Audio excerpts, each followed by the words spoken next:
Pakistani drone के जरिए होने वाली नशा तस्करी मॉड्यूल के मेन रिसीवर सिराजुद्दीन सिक्योरिटी ने गिरफ्तार कर लिया है। बता दें कि सिराजुद्दीन को हिरासत में लिया जा चुका है। उसके पास से ड्रोन के जरिए गिराए गए नशीली अशिया और 3 पिस्टल राउंड भी बरामद किए गए हैं। फिलहाल इस बारे में अफसरान ने बताया है कि सिराजुद्दीन से पूछताछ के दौरान कई अहम खुलासे भी हुए हैं, जिनकी बुनियाद पर जम्मू कश्मीर और पंजाब के कई इलाकों में छापेमारी की जा रही है। वहीं माना जा रहा है कि ये मॉड्यूल सरहद पार से भेजे जाने वाले ड्रग नेटवर्क से जुड़ा हुआ था। सिक्योरिटी एजेंसियों का कहना है कि इस गिरफ्तारी से ड्रोन के जरिए हो रही तस्करी पर बड़ा हमला किया गया है और इस नेटवर्क से जुड़े दीगर लोगों की पहचान की जा रही है।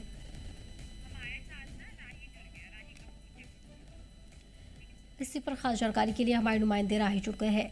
राही, फिलहाल क्या अहम डिटेल्स अब सामने आई है? सिराजुद्दीन की पहचान कर ली गई है और उसके पास से तमाम काबिल एतराज सामान भी बरामद किए गए हैं। देखिए सदफ, ये मामला जो है कोई नया नहीं है। लगातार पाकिस्तान में बैठे हुए कुछ आतंकी संगठन या कुछ जो ड्रग तस्कर होते हैं, उनका प्रयास रहता है कि किसी तरीके से नशे की खेप को जो है वो सीमा पार भेजा जाए। और ऐसे में ये लगातार जो तस्करी चल रही थी, इस तस्करी को हमारे तमाम सुरक्षा एजेंसियां और हमारे सुरक्षा बल जो मॉनिटर कर रहे थे। तो ऐसे में एक बड़ी सफलता सुरक्षा एजेंसियों को मिली और उस सफलता में एक ऐसे शख्स को गिरफ्तार किया गया जिसका नाम सिराजुद्दीन है, जो लगातार पाकिस्तान में बैठे हुए उन आतंकी संगठनों के और ड्रग तस्करों के संपर्क में था। और वो जो ड्रग्स थी, जो नशे की खेप थी, वो लगातार ड्रोन के जरिए भेजते थे। तो ये जो ड्रोन के जरिए जब जिस लोकेशन पर ये ड्रॉप होता था, वहां पर ये रिसीवर का काम करता था, यानी उसको रिसीव करता था।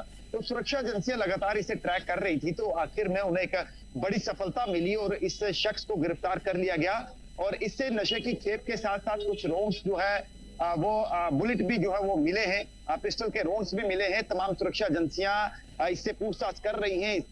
इससे लगातार पूछा जा रहा है कि आखिर इसके तार कहां पर जुड़े हुए थे, क्योंकि लगातार जम्मू कश्मीर के अंदर एलओसी से लेकर अंतर्राष्ट्रीय सीमा तक जिस तरीके की भी टेरर एक्टिविटी या नशे को लेकर कोई एक्टिविटी होती है, तो उस पर सुरक्षा एजेंसियां कार्रवाई लगातार कर रही हैं। तो ये एक बड़ी सफलता सुरक्षा एजेंसियों की मानी जा रही है। और बड़ी बात यह है कि जिस तरीके से पिछले दिनों देखा गया है कि ड्रोन एक्टिविटी सीमा पर देखी गई है और ड्रोन के जरिए पाकिस्तान या तो हथियार ड्रॉप कराता था या फिर जो है नशे की खेप जो है वो ड्रॉप कराता था। तो इन सब चीजों को देखते हुए एक बड़ी कार्रवाई की है। हालांकि ऐसा भी अनुमान जताया जा रहा है कि इस शख्स के तार जम्मू कश्मीर के बाहर भी, यानी जो बाहरी राज्य हैं वहां पर भी जुड़े हो सकते हैं, जैसे पंजाब और आसपास के जो इलाके लगते हैं अंतर्राष्ट्रीय सीमा के। तो अभी इससे जांच लगातार जारी है, पूछताछ जारी है। कई बड़े खुलासे हुए भी हैं और कई बड़े खुलासे अभी होना बाकी है।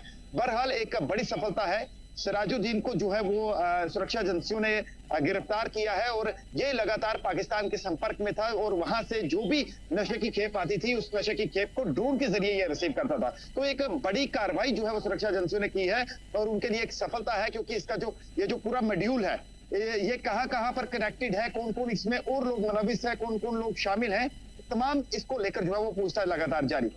जी सदर। बिल्कुल, ज़ाहिर राही पूछताछ में यही बताया जा रहा है कि कई बड़े खुलासे भी इस दौरान हुए हैं पूछताछ में। ऐसे में क्या और भी ये उम्मीद जताई जा रही है कि और भी जम्मू कश्मीर से जो लोग हैं इस तस्करी में शामिल हो सकते हैं?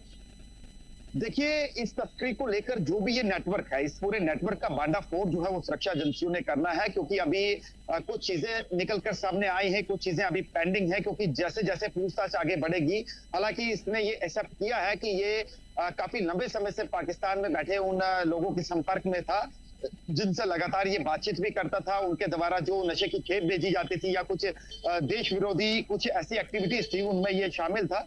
तो इससे पूछताछ लगातार जारी है और ऐसा बताया जा रहा है कि आने वाले समय में कुछ बड़े खुलासे और भी हो सकते हैं। ये शख्स लगातार जो है इस तरीके की हरकतें कर रहा था, इस पर नजर रखी गई थी और लास्ट में जब सुरक्षा एजेंसियों ने इसको प्रॉपर तरीके से जब इस पर पूरी नजर रखी हुई थी, जब इसे हिरासत में लिया, तो उसने बड़े खुलासे किए हैं। और अब देखना यह है कि इसके साथ इस पूरे नेटवर्क के अंदर और कौन लोग जो है वो शामिल हैं, उन लोगों की भी तलाश की जा रही है। हालांकि इसकी बिना पर जो इसने एक्सेप्ट किया है, इसको लेकर पंजाब के भी डिफरेंट हिस्सों में जो है वो छापेमारी हो रही है। तो ये एक बड़ी सफलता है। अब आने वाले दिनों में ऐसी आशंका जताई जा रही है कि और भी इसमें गिरफ्तारियां जो है वो हो सकती हैं। बहरहाल सुरक्षा एजेंसियों के लिए सबसे बड़ी उपलब्धि ये है कि मेन एसेट जो है इसको अरेस्ट किया गया है और ये अब जैसे जैसे आगे इसके साथ जो लोग जुड़े हुए हैं उन पर भी शिकंजा जो है वो लगातार कसा जाएगा। जी सदर। तो फिलहाल राष्ट्रीय सुरक्षा बल अलर्ट हो गए हैं और इसी को लेकर पूछताछ भी की जा रही है। लगातार मामले की तहकीकात जारी है और भी खुलासे होने बाकी है। राहित और जानकारी के लिए बहुत बहुत शुक्रिया। बढ़ेंगे आगे।